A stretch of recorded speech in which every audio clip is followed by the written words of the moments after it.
Hello, my name is Matt Whitman. This is the 10-Minute Bible Hour podcast, and we are at the end of Season 5, a season we did on the book of Galatians. But this fun little epilogue that we're doing right now is a bit of history mysterying. We're digging around together to see if we can figure out whether or not the book of Galatians worked. That is, whether or not it made sense and clicked and stuck for the original audience to whom it was written. So in my estimation, that means there are 6 towns that we got to look at to see if Christianity worked out there. The first 2 are Derbe and Lystra. We dug deep into those 2, and what we discovered is, well, they haven't been dug up real well yet, but there's some historical indication, a few little records here and there that indicate that Christianity stuck in those 2 small towns that probably really did go into decline pretty quickly after the New Testament for reasons unrelated to Christianity. There's maybe a little bit of ruins in the town of Lystra that point to a very early church there. So this is encouraging. That gives me the impression that maybe it worked. But now we're about to head up the road from the site of ancient Lystra to the site of another town where Paul visited and where there was an early reception to the message of Christianity, probably a town that the book of Galatians was directed to, and that is the modern-day city of Konya, Turkey, Konya. Back in the day, they called it Iconium, and Paul visited here on multiple occasions, and it looks like, even though it was a little rocky, that eventually a church presence stuck here. Probably Judaizers showed up and there was some confusion about what the actual message of Jesus was. And my suspicion is that what we're going to find today is that Paul got them back on track with the letter to the Galatians and back on track with a couple of in-person visits that he made, and that it really, really stuck after that. It looks like Christianity did awfully well in Iconium. And here is why. First, let's start with the Bible side. There are a couple of teeny tiny little hints, a couple of references to a pair of characters who are historically associated with Iconium, because we got some extra biblical lists of bishops that go way back with Iconium. Like, it could be argued that we have records that say there were bishops from shortly after the time of Paul, like still late 1st century into the early 2nd century. That is to say that this church in Iconium, it seems to claim to have had leaders in that the first leaders or bishops of that local church are names that appear in the Bible. So the first one we got to look up is in Acts 20.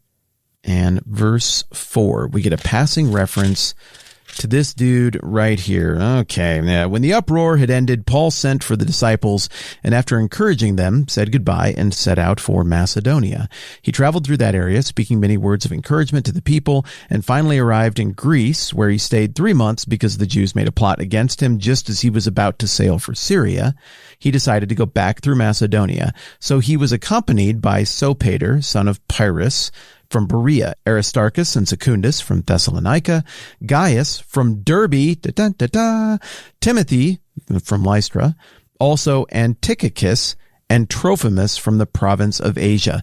This is a really important little easy to forget list here in Acts chapter 20, because we always skim over name lists when we're reading the Bible, right?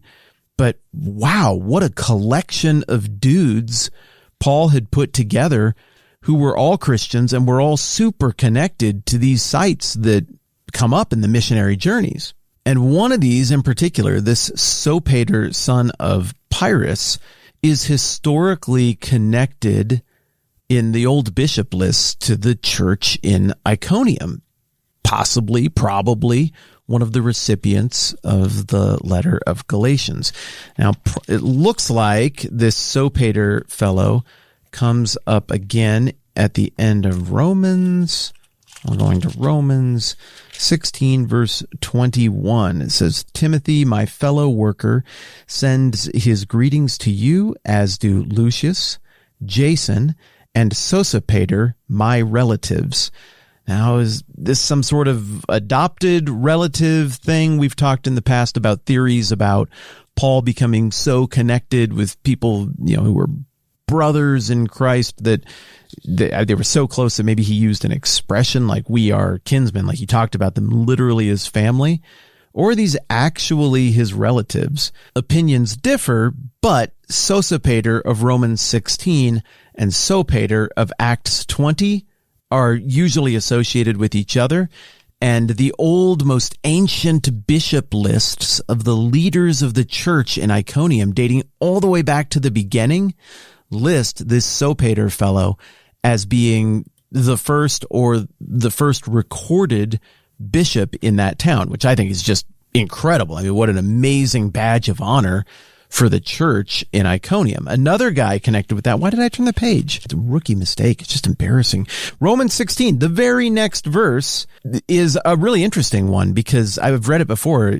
And when we were talking about Paul grabbing the pen and the habits that people used for having somebody else write their letters for them back in Bible times. Well, right here, the guy who is actually physically putting pen to paper in the book of Romans, he acknowledges himself. He says, I, Tertius, who wrote down this letter, greet you in the Lord. That's Romans 16:22. What that means is, in the most technical sense, Tertius is a New Testament author, and not in the same way that you could say, well, technically this guy wrote down the thing, or there must have been a guy who wrote it because Paul grabbed the pen, so technically that's the writer. That's a little pedantic.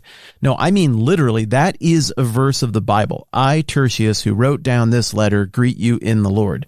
That is a Bible verse that you could memorize at Bible camp. I mean, you probably wouldn't want to, because it's not the most potent theologically, but it is technically a Bible verse.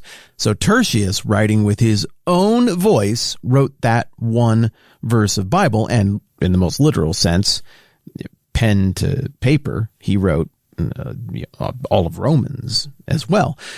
Tertius is often referred to as Tertius of Iconium and is regarded as the successor to Sopater. And the most ancient lists of bishops from Iconium confirm this. So, I mean, that's amazing. They can point to a guy who literally wrote a Bible verse as being one of their first bishops. There are a bunch of cool legends and stuff that go along with Sopater and Tertius that have them going on just wild missionary adventures. I don't know, maybe they happened. These legends sound kind of like things that happened with the Apostle Paul. They were traveling companions with Paul. So, I mean, the stories of them branching out and going on their own adventures have some pretty dramatic miracles with, like a Daniel and the lion's den, or rather like a Shadrach, Meshach, and Abednego situation where a young lady becomes convinced that Christ is real, but the king, maybe it's her dad or something, is like, no, put her in that building and burn the building. And then she survives it, like Daenerys Targaryen surviving the pyre. Then lots of people are converted. And I think both Sopater and Tertius were both martyred as well. I don't remember what the story is of their martyrdom. I guess I could have looked that up. But the point isn't Sopater and Tertius in this conversation. The point is Iconium. And dang, if we just look at the ancient in the Bible and outside the Bible literature, it's clear that Christianity, like the true Christianity, really took in this town very early on and was bolstered by people who would have been representatives of Paul, who knew him very well, who knew the contents of Galatians, who knew what Paul preached, who echoed that, who the Bible confirms were faithful, either metaphorical kinsmen or literal kinsmen working with Paul. I mean, Tertius is in agreement with Romans. He physically wrote it and wrote one of the verses. And Romans, in a lot of ways, is just the very polished, expanded version of the theology of Galatians. So yeah, we got all kinds of evidence from in the Bible and outside the Bible that Christianity really took in Iconium, and that it was a Christianity informed by the theology that you and I just worked through in Galatians. But there's some more stuff to uncover here in Iconium, so we're going to work on that more tomorrow, including a report that I have for you on some archaeology stuff there, as well as a well-known character from Iconium from whom we have some writings that might overlap a little bit with Galatians and give us some brand new smoking gun type evidence or connectedness here. So what do we have so far? Derby, it looks pretty good. We don't know a whole lot about how things turned out, but it seems like Christianity stuck and Derby just kind of went into decline. Lystra, a little more stable than Derby. We know a little bit more about it. It looks like that was also a town that eventually went into decline when the Romans pulled away their support and their finances, and we know a little bit more about it than Derby. It seems like Galatians worked on them too. The early returns on the third town we're looking at, though, Iconium, are very, very positive, and that, my friends, is just the tip of the iceberg, because we got more Iconium stuff tomorrow that is going to take us even deeper into this and give us the most clarity we have had so far in our entire quest to figure out whether or not Galatians worked. More mañana. I'm Matt. This is the 10-Minute Bible Hour podcast. Let's do this again soon.